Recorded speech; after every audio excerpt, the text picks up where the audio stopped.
శ్రీ గణేశ పురాణము ఉత్తరార్ధ భాగము క్రీడాఖండము అధ్యాయము 67 దేవ దైత్యు యుద్ధము. విషయం తెలుసుకున్న వినాయకుడు ఆశ్చర్యపోయాడు. యుద్ధానికి సిద్ధమై మృగరాజును అధిష్ఠించాడు. దశ దిశలు దద్దరిల్లేలా సమస్త పర్వతాలు లోకాలు కంపించేలాగా సింహనాదం చేశాడు. ఒక్క ఉదుటున దేవాంతకుని దగ్గరకు వచ్చాడు. వినాయకుని చూసి దేవాంతకుడు భక్కున నవ్వి, బాలక, ఎందుకు వృధాపై ప్రయాసపడి వచ్చావు? పసివాడవు, పోయి అమ్మపాలు తాగి పడుకో.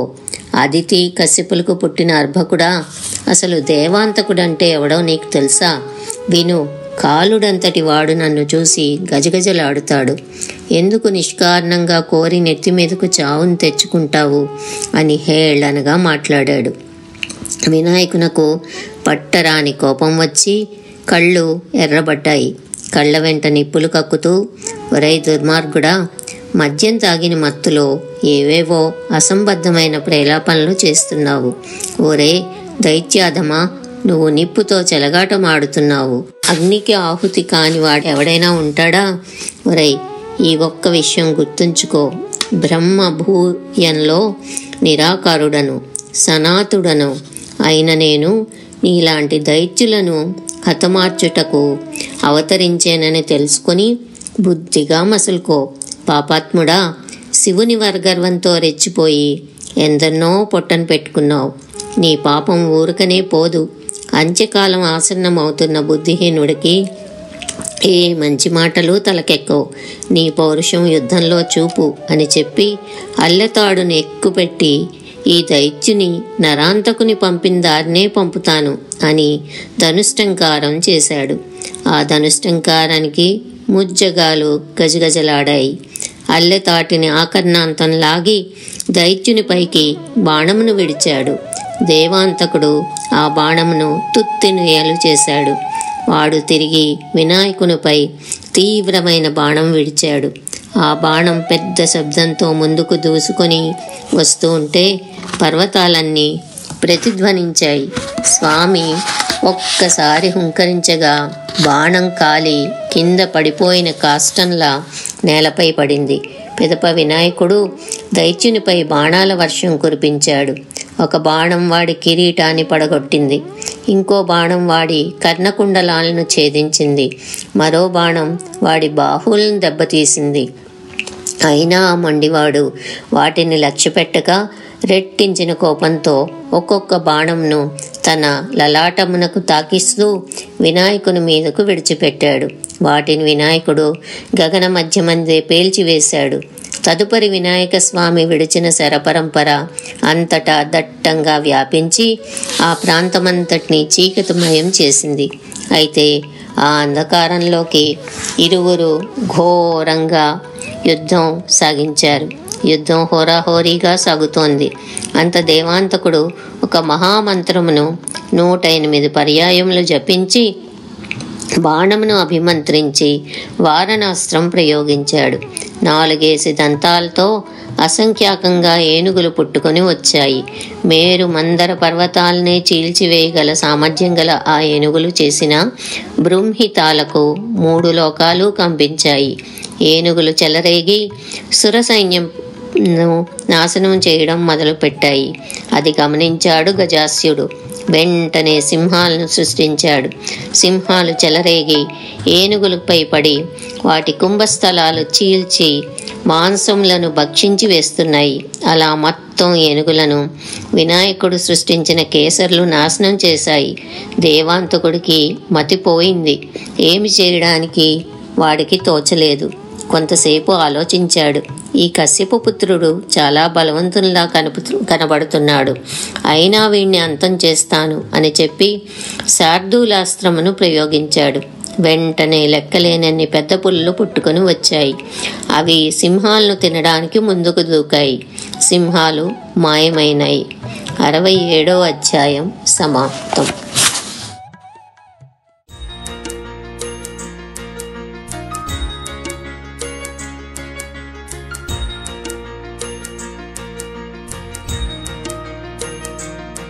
శ్రీ గణేశ పురాణము ఉత్తరార్ధ భాగము క్రీడాఖండము అధ్యాయము 68.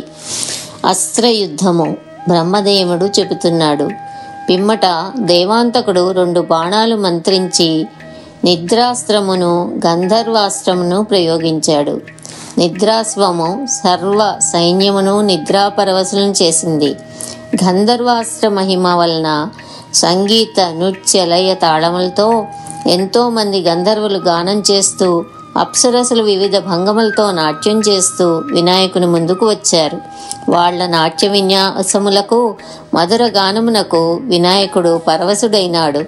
గానపార్వస్యంలో తాను చేయవలసిన కార్యాన్ని కూడా విస్మరించారు. సైనికులందరూ మైమరిచి నిద్రపోయారు. స్త్రీలు సైతం ఒడలెరగని స్థితిలో గాఢంగా నిద్రపోయాడు. దేవాంతకుడు తన పాచిక బారినందుకు వికట్టహాసం చేశాడు. వాళ్ళందరికీ మరీ మత్తెక్కేలా సువాసనలు వెదజలు పూపదలను సృష్టించాడు. తదుపరి ఆ దైత్యుడు త్రికోణాకారం గల ఒక కుండమును నిర్మించాడు. రక్తంతో నింపిన 100 కుండలను ఆ కుండం దగ్గర సిద్ధపరిచాడు. తర్వాత స్నానం చేసి వచ్చి పద్మాసనం వేసుకొని కుండం దగ్గర కూర్చున్నాడు. చాలా మంది రాక్షసులను సంహరించి వాళ్ల మాంసం ముక్కలను కుండ పక్కన ఉంచాడు. అంతేకాదు అసంఖ్యాకమైన ప్రేత శరీరాలను కూడా అక్కడ ఉంచాడు.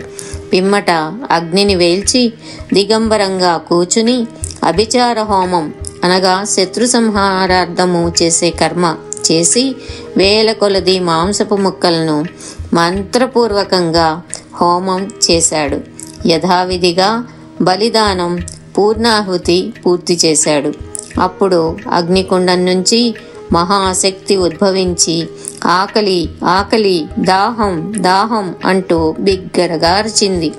ఆ మహాభూతానికి నరమాంసం తాగడానికి రక్తంతో నింపిన కుండలను అందించాడు దేవాంతకుడు.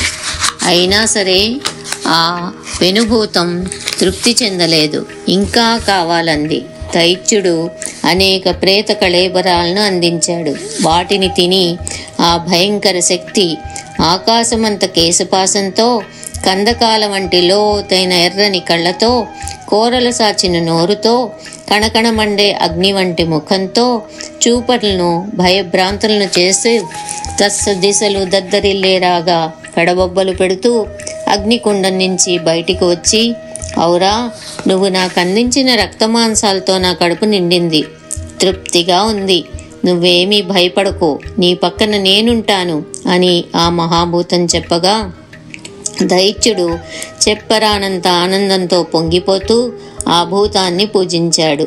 దాని మ్రోల మోకరిల్లి లేచాడు. దివ్యాంబరాలు ధరించాడు. చక్కగా అలంకరించుకున్నాడు. మహాభూతం దేవాంతకుని తన తొడపై కూర్చోపెట్టుకుని చెంగున ఆకాశానికి ఎగిరి అక్కడ నిలబడింది. దైత్యుడు సంతోషం పట్టలేక బిగ్గరగా అరిచాడు. అనేక శస్త్రములతో కూడిన బాణములు ధరించాడు. ఆ పెనుభూతంతో ఇలా అన్నాడు: కశ్యపుని కొడుకు చిలిపి చేష్టలు చేసే బాలుడే గాని వాస్తవానికి చాలా గట్టివాడు. నిన్ను పక్కన పెట్టుకొని వాణ్ణి అంతం చేస్తాను. ఇదే నా శపథం. ఆ మాటలు కాశీరాజు చెవిన పడ్డాయి. రాజు చప్పున వినాయకుని కలుసుకుని, భూత భవిష్యత్తులను తెలుసుకునేవాడవే, దుష్ట దేవాంతకుని మాయను ఎందుకు తెలుసుకోలేదు? ఈ గాంధర్వ విద్యా ప్రదర్శనం కుస్సిస బుద్ధి కల దేవాంతకుని మాయా కల్పితమని ఎందుకు నీవు కనుగొనలేదు స్వామి? సర్వజ్ఞుడవే, దేవాంతకుని క్షుద్రహోమం వలన పుట్టిన మాయాభూతం ఒకటి నీ సైన్యాన్ని నాశనం చేయబోతున్నది. అంచేత దాన్ని ప్రతిఘటించే కర్తవ్యం ఆలోచించు అని విన్నవించాడు. వినాయక స్వామి సర్వమును తన జ్ఞాన దృష్టితో పరికించి దైత్యుని మాయను పసిగట్టాడు. వెంటనే బంగారపు ములికలు గలవి, వాయువేగంతో పయనించే శక్తి గలవి అగు ఘంటాస్త్ర ఖగాస్త్రాలను విడిచాడు. 2 అస్త్రాలు పెద్ద ధ్వని చేస్తూ సూర్యమండలాన్ని ఛేదిస్తూ ముందుకు దూసుకొని పోతున్నాయి. ఘంటాధ్వానమునకు సర్వ సైన్యము కట్టుబడిపోయింది. సిద్ధులు సమస్తమైన వీరులు శస్త్రపాణులై యుద్ధం ప్రారంభించారు. ఖగాస్త్రాలు శత్రు సైన్యాలను ముట్టడించాయి. సూర్యుడు ఉదయించగానే ఖగాస్త్రజనితమైన లెక్కలేనని పక్షులు దైత్యుని సైన్యమును భక్షించసాగాయి. కొందరు శత్రు సైనికులు పక్కలు తెగి చచ్చి కింద పడిపోయారు. మరికొందరు దైత్య సైనికులు ఆకాశంలో గిరగిరా తిరిగి పల్టీలు కొడుతూ కింద పడి శాశ్వతంగా కండ్లు మూశారు. కొందరు భయపడి కింద పడిపోయి ప్రాణాలు విడిచారు. దైత్యుని సైన్యంలో పర్వత హాహాకారాలు పుట్టాయి. దైత్యుని సైన్యంలో సర్వత్రా హాహాకారాలు పుట్టాయి. దేవాంతకుడు రోషంతో కుతకుతా ఉడికిపోయాడు. వాడు ఖడ్గాస్త్రాన్ని ప్రయోగించాడు. సైన్యం క్షోభ చెందింది. లెక్క కందనన్ని ఖడ్గాలు పుట్టాయి. ఇరు సైన్యం ఖడ్గాలు దూశాయి. ఖడ్గం దూసుకోవడంతో వాటి రాపిడికి నిప్పులు కురిశాయి. అగ్ని జ్వాలలు అంతటా అలుముకున్నాయి. అగ్నికి ఆహుతైన దేవ సైన్యం భూమిపై పడిపోయింది. కొన్ని పక్షులు నేలకు రాలిపోయాయి. కొన్ని పక్షులు అగ్నికి తట్టుకోలేక దిక్కులకు ఎగిరిపోయాయి. ఖడ్గవృష్టి వలన హతులైన దేవతలు ధరాతలంపై పడిపోయారు. అష్టసిద్ధులు సృష్టించిన సైన్యం నశించిపోయింది. మృతదేహాల నుండి రక్తం ఏరులై పారింది. అది గమనించాడు వినాయకుడు. ఒక దృఢమైన బాణాన్ని అభిమంత్రించి వజ్రాస్త్రంను విడిచిపెట్టాడు. మహాశక్తి గల ఆ వజ్రాస్త్రం పర్వతాలను తాకుతూ వాటిపైనున్న వృక్షాలను నేలపాలు చేస్తూ అనేక మంది దైత్యసేనలు తరిమి హతమార్చింది. తర్వాత దేవాంతకుని వెంటాడింది. దేవాంతకుడు వెంటనే రౌద్రాస్త్రాన్ని సంయోజనం చేసి సురసైన్యంపై విడిచిపెట్టాడు. రౌద్రాస్త్రం గగనతలంలో పెనుశబ్దంతో ప్రకంపనలు సృష్టిస్తూ దిక్కులకు వ్యాపిస్తూ ప్రదీప్త కీలలతో ప్రళయానం వలె ప్రజ్వరిల్లుతూ వచ్చింది. దాని ధాటికి భూలోక దేవలోకములు కంపించేయి. పంచాగ్నులన్నీ ఏకమై ప్రజ్వలిస్తున్నవా అన్నట్టు భ్రమ కొలుపుతూ ఆ రౌద్రాస్త్రం విజృంభించింది. వినాయకుని సైన్యంలో గొప్ప కోలాహలం చెలరేగింది. రౌద్రాస్త్రం నుండి ఘోరాకారం గల పురుషుడు ఉద్భవించాడు.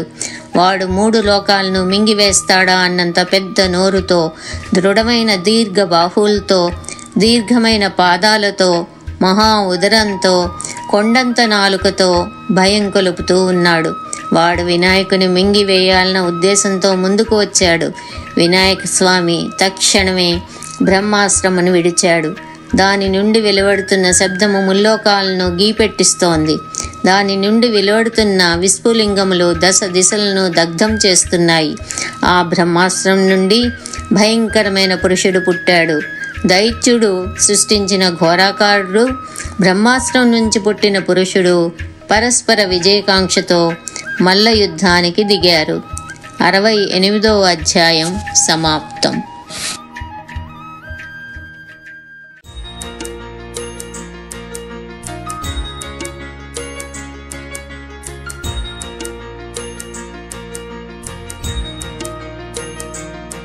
శ్రీ గణేశ పురాణము ఉత్తరార్ధ భాగము క్రీడాఖండము. అధ్యాయము 69. దేవదైత్యుల యుద్ధము. పిమ్మట దేవాంతకుడు అత్యాశ్చర్యంతో, నేను ఈ బాలుని కడతేర్చడానికి ఎన్నెన్నో ఎత్తుగడలు వేశాను. అయినా వీడు తన పౌరుషం చూపి వాటిని వమ్ము చేస్తున్నాడు. వీణ్ణి ఎలా అంతం చేయడము? ఇంతదనుక నేను పడ్డ శ్రమంతా వ్యర్థమైపోయింది అని తనలో తాను చింతించి విల్లుకు అల్లెతాడు బిగించి నారి సారించి ఒక ఘోరమైన మంత్రాన్ని అభిమంత్రించి వినాయకుని పైకి బాణమును విడిచాడు. ఆ బాణం నుండి అనేక బాణాలు పుట్టి వినాయకుని వైపునకు దూసుకొని వస్తున్నాయి. 3 లోకాలు మింగివేసే శక్తిని దానిపై కూర్చున్న దేవాంతకుని చూశాడు వినాయకుడు.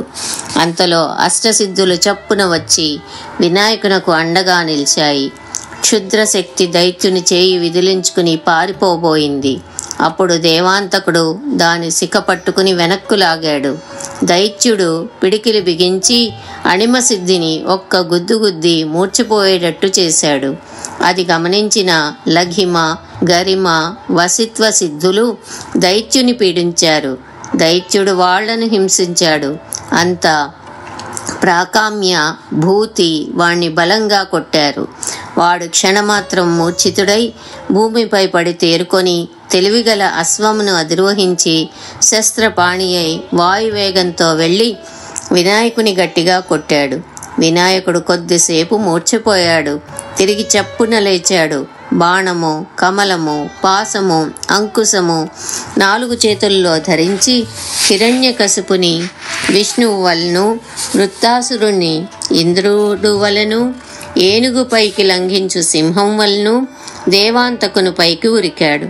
ఆ దైత్యుని అనేక విధాల పీడించాడు. అసంఖ్యాకంగా శస్త్రాస్త్రాలు ప్రయోగించాడు. కానీ అవి ఏవి వాణ్ణి ఏమీ చేయలేకపోయాయి. వినాయకుడు ఆశ్చర్యపోయాడు. వాడిపై వజ్రాస్త్రం ప్రయోగించాడు. అది దేవాంతకుని తాకి ముక్కలై కింద పడిపోయింది. తర్వాత నేను గెలవాలన్న పట్టుదలతో ఇద్దరూ తలపడ్డారు. ముష్టిఘాతంతో ఒకరినొకరు కొట్టుకున్నారు. జబ్బా గుద్దుకున్నారు. తలకాయలు ఢీకొన్నారు. చేతులతో పీడించుకున్నారు. ఛాతీలతో గుద్దుకున్నారు. వాళ్ల శస్త్రాస్త్ర ప్రహరణముల వల్ల భూమండలంలో అగ్ని పుట్టుకుని వచ్చింది. చీకటి పడిన తర్వాత కూడా విరామం పాటించక ఇద్దరు సంగ్రామం సాగించారు. అయితే కుటిల చిత్తుడైన రౌద్రకేతువు కృత్రిమ అదితిని సృష్టించి రహస్యంగా దేవాంతకుని చేతిలో ఉంచాడు. కశ్యపుని మనోహరి, అత్యంత సుకుమారి, దివ్యాలంకార భూషిత, పరమ సాధ్వి, పతివ్రత శిరోమణి అయిన అదితుని దుష్ట దైత్యుని చేతిలో చూసి వినాయకుడు విస్మయం చెందాడు. పైగా ఆ దురాత్ముడు ఆమె కుంచుకమును చీల్చడం చూసి జీర్ణించుకోలేకపోయాడు. ఆ దుర్మార్గుని చేతిలో చిక్కిన ఆమె, కుమారా, నేను వీడి చేతిలో చిక్కాను. వీడు నన్ను భయపడుతున్నాడు.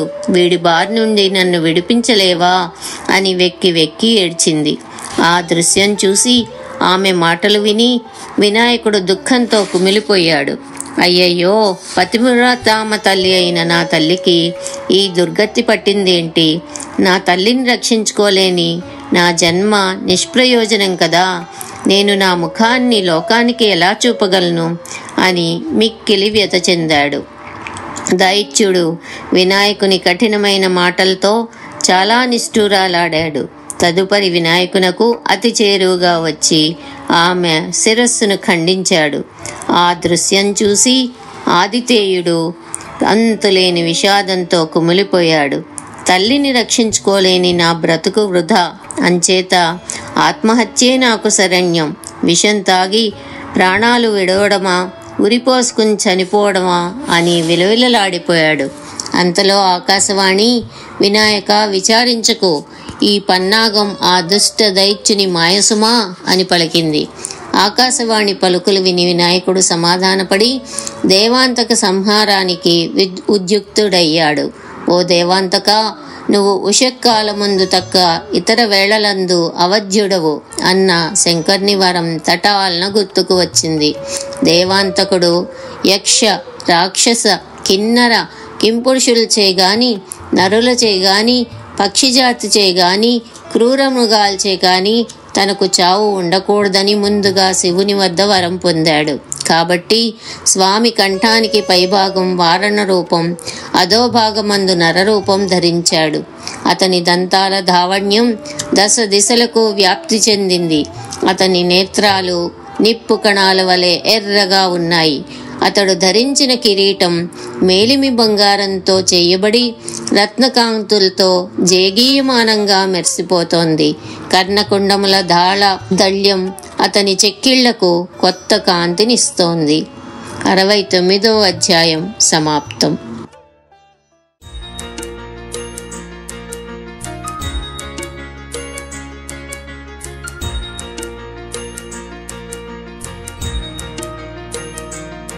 శ్రీ గణేశ పురాణము ఉత్తరార్ధ భాగము, క్రీడాఖండము, అధ్యాయము 70. సురాంతకుని వధ, వినాయకుని పురప్రవేశము.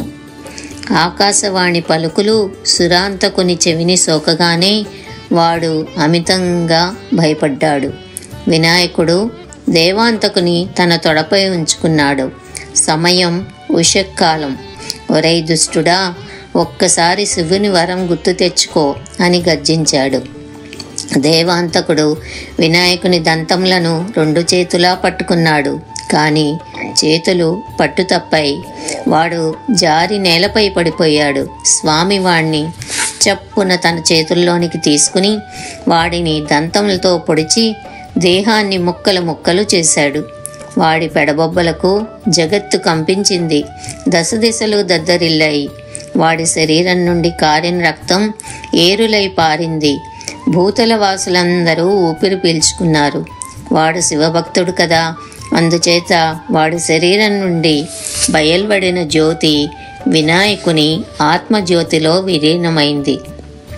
భూమిపై పడిన వాడి దేహం దొర్లుకుంటూ వృక్షాలను పడగొడుతూ పర్వతాలను గుద్దుకుంటూ 3 ఆమడ్ల దూరాన పడింది. దైత్య సైన్యం పటాపంచలైంది. దేవతలు స్వస్థానములను పొంది పూలవాన కురిపించారు. ఉత్సాహంతో దుందుబులు మ్రోగించారు. దశదిశలు కాంతిమంతమైనాయి. జనుల్లో సుఖ సంతోషాలు వెల్లివిరిశాయి. దైత్యుని ఆజ్ఞను అనుసరించి ప్రతికూలంగా ప్రవహించిన నదులు యథాప్రకారం వాటి పూర్వ మార్గమున ప్రవేశించాయి. లోకాలు తేజోవంతమైనాయి. ఆగిపోయిన అగ్ని కార్యాలు తిరిగి ఆరంభింపబడ్డాయి.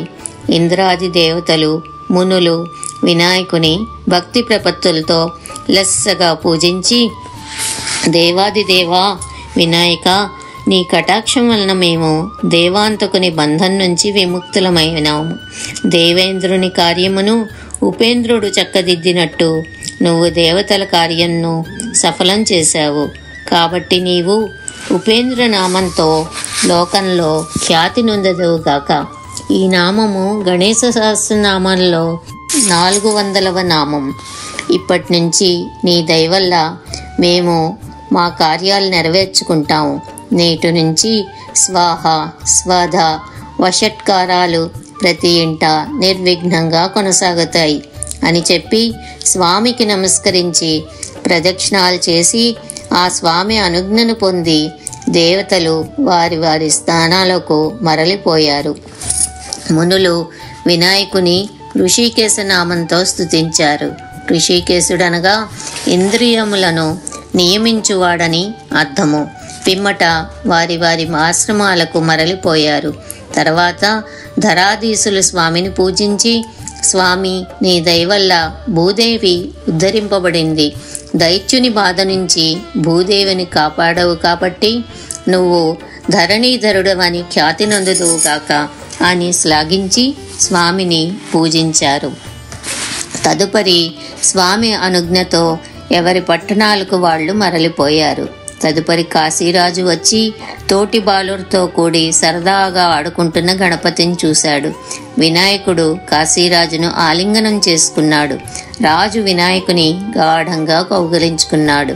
ఇరువరి కళ్ళ వెంట ఆనంద బాష్పాలు రాలాయి. తర్వాత కాశీరాజు వినాయకుడిని ఉద్ధరించి చేతులు జోడించి, దేవదేవ, నువ్వు సాక్షాత్తు పరబ్రహ్మవు, పరంధాముడవు, సనాతనుడవు, వేదాంత వేద్యుడవు, విశ్వకారణుడవు, జ్యోతి స్వరూపుడవు. నా పూర్వజన్మ పుణ్యఫలమున నాకు నిత్యం దృగ్గోచరం అవుతున్నావు. నా పుణ్యం పండి నా ఇంట బాలునుగా సంచరించావు అని పలికి స్వామిని పూజించి బహుదా స్తుతించాడు. తదుపరి మంగళవాద్యాలతో తన ఇంటికి తోడ్కొని వెళ్ళాడు. పురజనులందరికీ మంచి వస్త్రాలు బహుకరించాడు. 70వ అధ్యాయం సమాప్తం.